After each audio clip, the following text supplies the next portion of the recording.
Many military enthusiasts believe that there was only one bomber in the United States inventory during World War II. This is untrue, of course, but historians who have written extensively about the conflict in Europe have focused so much attention on the Boeing B-17 Flying Fortress that it is frequently assumed to be the only American bomber of the conflict, at least until the Boeing-designed B-29 Superfortress, which is much larger, arrived. Consolidated B-24s. Liberators were actually constructed in significantly greater quantities and saw more widespread usage than B-17, both as bombers and in other capacities. In actuality, the B-7 was only widely used in the 8th Air Force. Thousands more Douglas A-20s, North American B-25s, and Martin B-26, together with superb British bombers like the Lancaster and Wellington, served in every theatre of the war. But probably more than any other bomber, the fort has come to represent the air war. Ironically, the B-17 was already out of date when the first Japanese bomb was dropped on Pearl Harbor, and its initial introduction during the war had such poor results that the British, who were the first to test it in combat, chose to import the new consolidated plane instead of the Boeing bomber because it was intended to replace it. Nevertheless, the Flying Fortress's popularity reached mythical heights, mostly due to the press's romanticization of the bomber, which went well beyond its true capabilities and achievement. Even its name is said to have originated with a reporter for a Seattle newspaper who called the new bomber a flying fortress. The young men who flew it in combat contributed to the myth by saying it was the best and safest bomber ever made. Despite suffering greater losses than their B-24 counterparts, the Boeing Aircraft Company's B-17, which made its debut in 1935, was not the aircraft the Army Air Corps had in mind for a long-range bomber. Rather, it was built on technology from the 1920s and early 1930s with an aerodynamically curved wing that allowed for higher speeds and bigger payloads with engines of the same rated horsepower. Consolidated B-24, which was intended to replace the B-17, was in many ways a much better aircraft. The B-17 was an all-electric aircraft, but the B-24 and almost all subsequent large aircraft had hydraulically operated landing gear, flaps, and other parts that needed much less upkeep than the many electrical servos that controlled the B-17's turrets, landing gear, and flaps. Nevertheless, the B-7 had a design element that allowed it to withstand damage and provide a stable bombing platform. Its massive wing had an exceptionally long chord. The diameter between the leading and trailing edges, which generated a significant amount of lift and had sizable voids that allowed bullets and shrapnel to pass through without causing significant damage. However, the B-17 speed was constrained and its operational range was drastically diminished by the significant drag generated by that same huge wing. The Boeing 299, the B-7 Flying Fortress prototype, makes its public appearance on July the 16th, 1935. 3 months later, a crew error caused the plane to crash during an air demonstration. In the latter months of World War II in Europe, when German fighter attacks dwindled and increasingly accurate German anti-aircraft guns posed the main threat to bomber formations, the B-17's ability to climb higher than a Liberator was made possible by the combination of the Clark I wing and its lighter maximum gross weight. Due to the wing's natural stability, and the little control inputs needed to operate the ailerons, the large wing also made flying the aircraft easier. The B-17 resulted indirectly from US Army thinking from the years after the Great War, when air service leaders under the controversial leadership of Brigadier General William Billy Mitchell pushed for a larger, more powerful bomber. He directed 2 of the 4 squadrons of the 19th Bombardment Group to Del Monte Plantation on Mindanao on December 4th, just 4 days before war broke out. Thus, when Japanese bombers hit Clark at noon on December 8th, half of the B-7s in the Philippines were spared. Even so, it is widely considered that the bomber force was not taken by surprise, but rather suffered a misfortune. Following news of the strikes on Hawaii, the 2 squadrons had been put into the air for scouting operations earlier in the day. However, they were summoned back to refuel and rearm in preparation for an afternoon attack on Japanese airfields in Formosa.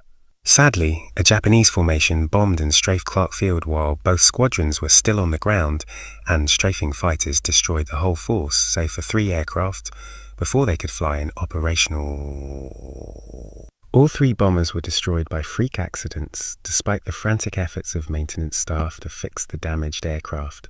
Nevertheless, the 2 remaining squadrons would serve as the backbone of the Air Force that would finally defeat the Japanese in the Southwest Pacific, and half of the heavy bomber component in the Philippines remained unaffected.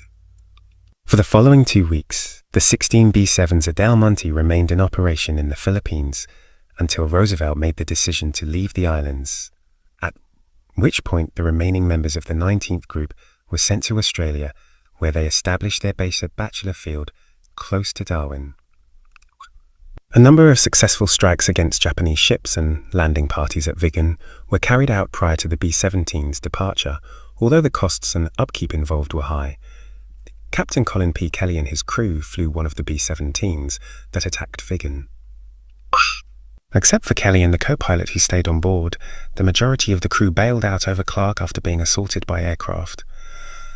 Both pilots were thrown out when the airplane exploded before they could jump. Kelly was killed when his parachute failed to open. He became the first American hero of the war and received the Distinguished Service Cross-Usely. In October 1942, a B-17 heavy bomber banks away from its objective on the Solomons Pacific island of Gizo. The expanding B-7 force under MacArthur's command was directed to attack Japanese installations in New Britain and the Solomon Islands as part of his orders to defend Australia. When the 7th Bombardment Group was sent to India to establish the bomber command for the new 10th Air Force, the bomber force was diminished, at least on paper. The majority of the air crew and only 6 aircraft moved to the 19th. After departing Darwin, the 19th Group relocated Townsville, where it staged aircraft and men for operations against rebel. The primary Japanese staging and supply base in the Southwest Pacific via Port Moresby. As part of a mission, the crews had to leave Townsville and spend the night in Moresby, where the flight crews tried to sleep on the wings of their bombers or on the ground, while the ground crews maintained the aircraft. They would depart early in the morning and travel via the Rocky Owen Stanley Mountains before reaching their destination on the Bismuth Sido. Bombers were often timed to reach over the target before daybreak, and missions were limited with no more than 3 aircraft. At least the sailors were delivering a blow to Japan, even though the target was likely only slightly damaged. The B-7 had a strong track record in Java, the Solomons, and the Philippines. Crews returned from missions in aircraft that had been heavily damaged by fighter attacks. However, the damage was frequently more superficial than structural. Those B-7s frequently made a comeback despite being hit repeatedly in the enormous wings and tail, resulting in the legend that the Flying Fortress was more rugged than Liberator, its sister. In reality, both aircraft survived multiple fighter hits and flak shrapnel, and were vulnerable to lethal cannon damage in structural sections. Compared to the B-24's narrow wings and tiny twin vertical stabilizers, the B-17's broad wings and huge tail just provided more surface area and were therefore more likely to be struck. Lieutenant General George C. Kenney came to Australia in late July 1942 to take over as MacArthur's air commander. In order to prepare for the upcoming invasion on Guadalcanal, he first grounded the entire bomber force for maintenance in preparation for launching a massive attack on Rabaul. On the day of the Guadalcanal landings, the Vollmer command was able to get 15 aircraft over Rabaul. Even though single aircraft and small formations continued to operate against Japanese shipping at night, missions were arranged with as many aircraft as possible from that point on. Kenney also made the decision to return the seasoned 19th Group to the United States shortly after his arrival. Since the previous December 8th, the group had been engaged in continuous action and its crews were emotionally and physically exhausted. Arriving from the United States, the 43rd Group would take over as the main heavy bomber group in the Southwest Pacific until the 91st Group armed with B-24s arrived. The final B-7 unit deployed to the Pacific was the 43rd. Although the B-17 forces' days in the Southwest Pacific were coming to an end, they continued to launch low-level nighttime assaults against shipping. The chapter on the B-7's involvement in the Pacific War was closed due to War Department priorities, as well as the B-24's better range and payload. By the end of 1943, every new group entering the theatre flew Liberators, and all of the B-7 had been replaced by B-24s. The 8th Air Force's B-17. The B-24 was actually supposed to be the main bomber for the Army Air Forces, but most of its top officers favoured the Liberator because of its higher payload, speed and range. The exceptions were Jimmy Doolittle, who returned from the Tokyo raid to command the new 12th Air Force in North Africa, and the staff of the 8th Air Force, which deployed to England in the summer of 1942. This series of photos shows the B-17, often known as Vicky, going down in the sky over Italy. Vicky releases its bomb load in the first frame. In the second, an engine erupts flames after flak strikes the aircraft. The third shows 2 parachutes opening, though they are hard to see, and the plane disintegrating after a deadly mid-air explosion. The 8th Air Force was originally intended to be the US. From bases in England, an Army Air Forces element will fight Germany. By the time it moved overseas in July 1942, the original unit had evolved into a heavy bomber organisation backed by fighter and troop carrier commands. Despite being a conventional air force with a fighter component and a full range of bomber components, heavy, medium and light, the initial US on August 17, 1942, a dozen B-17s from the 97th Bombardment Group flew a B-17 mission in Europe against the railroad marshalling yards in Rouen, France. The goal of the RU mission was to raise awareness that the US and Western Europe Army Air Forces was starting combat operations against German targets. The primary goal of the raid was to generate headlines for newspapers. There were no casualties, and the bombers were escorted by Spitfire fighters to and from the target. It was found that the bombing outcomes were quite good. Although American B-7 missions were off to a solid start, particularly when compared to the early British efforts, they faced minimal resistance because they were relatively short missions against targets in France before the B-17s were subjected to their first fighter strikes. 6 missions were flown. 2 fortresses were down on the 9th mission, but 3 more flights were flown without any losses. Shipping was suffering greatly as a result of U-boat, and destroying the pens where the submarines took refuge in between raids became a top priority. Submarine pens in northern France were the heavy bombers' primary targets after October. Although the B-7 gunners reported that they were killing a lot of their attackers, post-war examination of German documents shows that these reports were wildly inflated. In the fall of 1942, heavy bomber missions from England were primarily intended to attract media attention as additional planes and crews arrived. That started to alter. Targets in France and occupied Europe, especially submarine sites around the Bay of Biscay, were the focus of the few winter operations that were conducted. The accompanying Spitfires could only fly a short distance over the English Channel, and the B-17s were not strong enough in numbers to enter Germany unaccompanied. The Casablanca Directive, which was issued by the Combined Chiefs of Staff on January 21, 1943, called for a combined bomber offensive from the United Kingdom. American bombers would attack during the day while their British counterparts would carry on the night attacks that the RAF had been launching for almost 2 years. Bombers from the 8th Air Force had not yet been seen in the skies over Germany. German anti-aircraft defences were known to be formidable, as British losses on their night missions demonstrated. The heavy bombers' experiences during the early missions over France showed that they were unable to effectively defend themselves against the hordes of Luftwaffe fighters they could expect to encounter once they began penetrating German airspace. The intricate instrument board of a modern flying fortress reveals the great versatility of the huge American bombing planes, was the original caption for this picture of the flying fortress's cockpit. After beginning operations in Germany in the late winter of 1943, the 8th Air Force soon discovered that they could not be carried out without suffering significant casualties. The losses increased with the depth of an operation into German airspace. At the time, there weren't many American fighters stationed in England, and the Spitfire's 8th Fighter Command had fitted to its squadrons weren't long enough to reach farther than France. The 8th Air Force attempted to turn several B-17 and B-24s into heavily armed escorts due to the absence of a suitable escort fighter. The modified fortresses were designated YB-40s, and they carried a lot of ammo in the bomb bays and had more weapons. Although the idea was appealing in theory, the YB-40s were largely ineffectual in real life.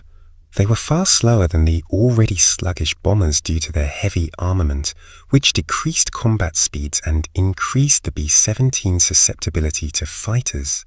The chin turret, which was used in all subsequent B-7 manufacture, was the project's one positive outcome. In the spring of 1943, Heath Fighter Command started obtaining Republic P-47 Thunderbolts to enhance its escort capability. The former Spitfire pilots disliked the 47s because they were heavy, but they soon showed themselves to be strong fighters that could go much deeper into German-held territory than any other fighter had before, thanks to the installation of external fuel tanks. Nevertheless, the 47s could only fly a short distance into German sky, even with more fuel. The bomber formations were left to engage an increasing number of Luftwaffe aircraft when the escorts pulled away. This September 1944 photo shows the USAF 92nd Bomb Group's B-17 flying fortresses releasing their payloads above Magdeburg, Germany. The B-17s suffered enormous casualties in the absence of sufficient escorts. Only when the bombers flew in big formations was the pre-war notion that the bomber will always get through turning out to be accurate. And even then, casualties were significant. In order to replace combat losses and equip B-17 groups that were then in the training pipeline, it was decided that all future B-17 manufacture would be shipped to Europe.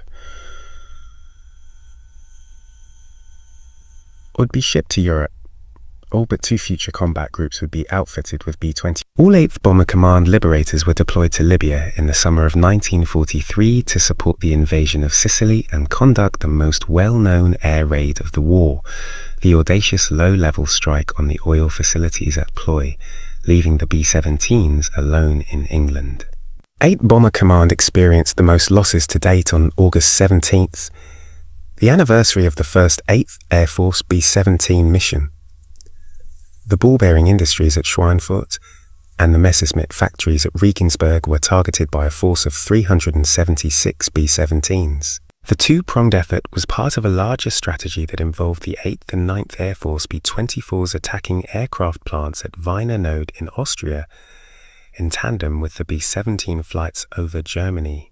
The Regensburg-Schweinfurt mission was delayed for 4 days, while the Wiener Neuss mission was launched on August 13th. Assigned to the Schweinfurt attack, the 1st Bombardment Wing was scheduled to return to its bases in England. In the first shuttle bombing experiment, the 4th Bombardment Wing's B-17s were fitted with long-range gasoline tanks and were to carry on to North Africa for rest and replenish. 18 squadrons of 47s and 16 Spitfires were scheduled to serve as escorts because to the anticipated strong fighter opposition. 66 B-17s from the Regensburg force and 24 from the Schweinfurt mission did not return from the operation or make it to the shuttle bases in North Africa. Almost all were attacked by fighters. The cost of continuing unescorted operations into Germany was becoming clear. 8th Bomber Command returned to Schweinfurt on October 14th. The 2nd Air Division B-24s, which were to fly a far longer, more southerly route to the target, joined 291 1st and 3rd Air Division B-17s. This time, thunderstorms over England in the early autumn caused issues for the formation. The formation leader chose to divert the Liberators toward M since the B-24 force was limited by adverse weather, while the B-17s were eventually able to gather. The ploy did not fool the Germans, and as soon as the escort stepped out of the B-17, a swarm of fighters charged at them. It was a worse version of the mission against Schweinfurt. Once more, 17 B-17s returned with significant battle damage, while 60 B-7s and their crews were lost. Following the Schweinfurt mission and subsequent significant losses over the course of 6 days, which resulted in the loss of over 80 more bombers and their 10-man crews, the 8th Air Force made the decision to suspend any further flights into Germany until the escort issue was resolved. The American 381st Bomb Group's Boeing B-17 Flying Fortress bombers fly in a practice formation as summer gives way to fall in wartime England. Photographed in 1944, these bombers are the B-17G version. Some B-17s were fitted with H-2X radar navigation equipment in September 1943, enabling blind bombing by marking bomb release positions with radar. The 8th Bomber Command created a new lead crew system in which formations launched their bombs in time with the lead bombers who blasted visually if possible, but by radar if the target was hidden by clouds. The crews were trained in radar bombing. Radar and synchronized bombing had become standard practice by early 1944 as weather conditions over Europe worsened. Instead of precision bombing, which had been so strongly emphasized prior to the war and had proven impossible in combat situations, missions were planned using a shotgun method that called for maximum tonnage on the target. 8th Air Force planners had developed a standard that required the maximum number of bombs to fall within a 1,000th circle around the target. As more P-38s were made available in England and the P-47's effective range significantly expanded, the escort problem was resolved by the beginning of 1944. Additionally, redesigned North American P-51 Mustangs were starting to be produced, though it wouldn't be until the middle of 1944 that their numbers were sufficiently expanded to make them useful for escort duties. After resolving the escort issue, the bombers made a significant attempt to target aircraft manufacturing facilities in Germany during the final week of February. In concert, formations of the 8th Air Force arrived from England and the 15th Air Force arrived from Italy. In order to prepare for the invasion of Normandy, the objective was to eliminate the Luftwaffe and achieve total air superiority over Western Europe. The energy and transportation sectors were also given top priority, but the main objective was the production of German aircraft. The V-1 and V-2 rocket launching sites in France were the target of another significant endeavour. The heavy bomber mission was basically the same from February 1944 to the conclusion of the war, a calculated effort to demolish German industry. While some missions were directed towards tactical objectives, following the assault of Normandy, the strategic campaign persisted. Growing losses to flak's precision increased became a serious problem as escort fighters were able to hold the Luftwaffe at bay. In order to dodge the flak, bomber formations had to fly higher and higher, and the B-7 and B-24s were equipped with heavier armour. The flying fortresses were able to operate at greater altitudes thanks to the B-17's enormous wing. But as their weight increased with the installation of more and more armour, their airspeed and range decreased. The B-17's primary shortcoming, speed, was lessened by the decrease in fighter strikes, and the Allied advances into Europe and eventually Germany eliminated the need for complex routes to and from the objectives, as well as excess range. General Doolittle assumed command of the newly formed 8th Air Force in late 1943. As a well-known era prior to the war, Dittle gained the respect of the senior British officers on the Allied staff during his time as the commander of the 12th Air Force in North Africa. When General Dwight Eisenhower and his staff were ordered to return to England, they pushed for Doolittle to accompany them. Doolittle had an insidious hate for the B-24 and a particular affinity for the B-17. Bomber losses decreased as a result of the cessation of unaccompanied bomber flights into Germany, which also increased the number of B-17s available. In order to transition the entire 8th Bomber Command to the Boeings, Doolittle started converting the B-24 groups in 3rd Air Division to B-17s in the middle of 1944. The B-24s were compelled to operate at low altitudes as their operational weights grew with heavier armour, making them more susceptible to anti-aircraft fire. According to Doolittle, who justified the planned switch, the approaching conclusion of the war and the decision by headquarters US Army Air Forces to halt B-17 production, in order to use the facilities to construct B-29 superfortresses for the air campaign against the Japanese home islands, stymied his intentions. However, the matter had become irrelevant by that point. Germany's army had been forced back into the country by Allied ground forces, strategic bombing was becoming less necessary, and the War Department's focus was now on defeating Japan. The B-7 would not play a combat role in this campaign. The majority of the B-7s went to the scrap heap rather than the Pacific when the European War ended. None of its B-7s would participate in the move of the 8th Air Force to Okinawa, which was decided by the War Department. Instead, it would be outfitted with B-29s and become a second heavy bomber force. Even though the headquarters of the 8th Air Force relocated to Okinawa, the war ended before it could be put into service. Sam McGowan is a Vietnam veteran and retired pilot. He lives in Missouri City, Texas, and has written many books on a variety of World War II related subjects.